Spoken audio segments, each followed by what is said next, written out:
Bonjour, je m'appelle Delphine, je suis de Flandre. Ça fait à peu près 14 ans que je connais Ahmed. Je l'ai vu évoluer, je l'ai vu monter, je l'ai vu se battre. Ça a toujours été. Et moi aussi, j'ai des choses à dire, effectivement, puisqu'on a différentes formes de harcèlement. Vous avez du harcèlement moral, vous avez du harcèlement physique, mais vous n'avez pas que ça, vous avez du harcèlement où on vous dénigre en fait. J'ai vu une maîtrise ne pas me dire bonjour et il n'y avait pas de raison. Et quand j'en parlais, on me disait ah bah c'est parce que t'es plus jolie qu'elle, ah parce que toi t'as le sourire et pas elle. Merci. Donc vous voyez, il y a plein de formes de harcèlement différentes.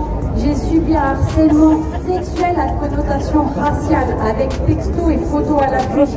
Bah, le collègue, il a eu 2 jours de mise à pied parce que dans maintenant 1 an, il a la retraite. On est des numéros.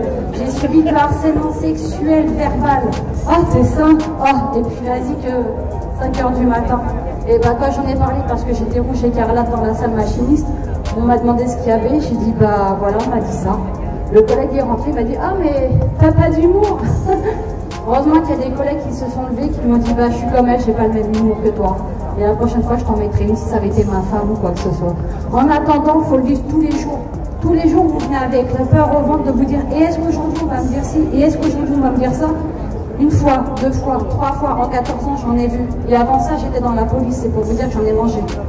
Mais vous êtes là, et puis, ah c'est encore un tel qui revient, ah c'est encore madame un tel, ah c'est madame, peut-être qu'elle provoque un peu, peut-être que, ah ben non en fait, quand j'en parle à mon mari, il m'explique, bah, t'as toujours le sourire, tes problèmes de famille, tu les laisses à la maison, tes problèmes de santé, bah, tu les laisses à la maison, quand tu peux plus, tu te mets dans un coin, tu penses sur toi. Et on m'a reproché une fois, un collègue m'a reproché de venir avec le sourire au travail. Il est venu, il m'a dit, toi c'est pas normal, t'as tous les jours le sourire. À part que tu n'as pas de problème dans ta maison, tu n'as pas de problème chez toi. Je lui ai dit, mais ce qui se passe chez moi, c'est chez moi. Ce qui se passe au travail, c'est au travail. Quand je rentre et que je me suis fait insulter de sale pute de blanche, oui, je t'encule, excusez-moi des mots, je sais qu'il y a des enfants partout.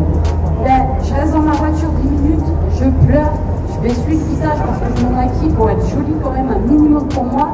Et puis après, je rentre chez moi et j'embrasse mes enfants, j'embrasse mon mari. Mon mari, ça va faire 4 ans qu'il est à la RATP, il est à Saint-Denis, maintenant il est machiniste aussi. Ben, je peux vous assurer que quand il rentre, il me dit t'as été costaud, t'es forte, franchement t'es forte.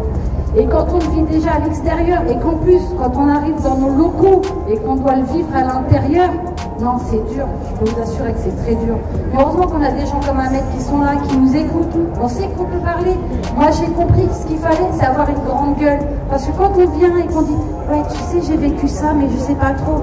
Non, non, faut pas le faire comme ça. Il faut y aller dire, voilà, aujourd'hui on m'a fait ça, quel est mon droit, quel est mon devoir. Ah bah, ton droit et ton devoir, il n'y a pas de problème, ça j'en viens. Ton devoir, c'est de venir travailler tous les jours, mais ton droit, c'est de venir avec le sourire et pas la peur au ventre de te dire qu'est-ce qu'on va me faire aujourd'hui. Est-ce que sur ligne, je vais me prendre un coup de couteau? Est-ce que sur ligne, je vais encore me faire insulter? Est-ce que sur ligne, je vais me prendre un pavé? Parce que je me suis pris un pavé une fois aussi à Aubert. Pourquoi? Parce que je n'avais pas la place de prendre ce client, enfin, cet usager, parce que maintenant on dit usagers, ce ne sont plus des clients. Donc voilà, tous les jours, vous êtes avec cette peur-là.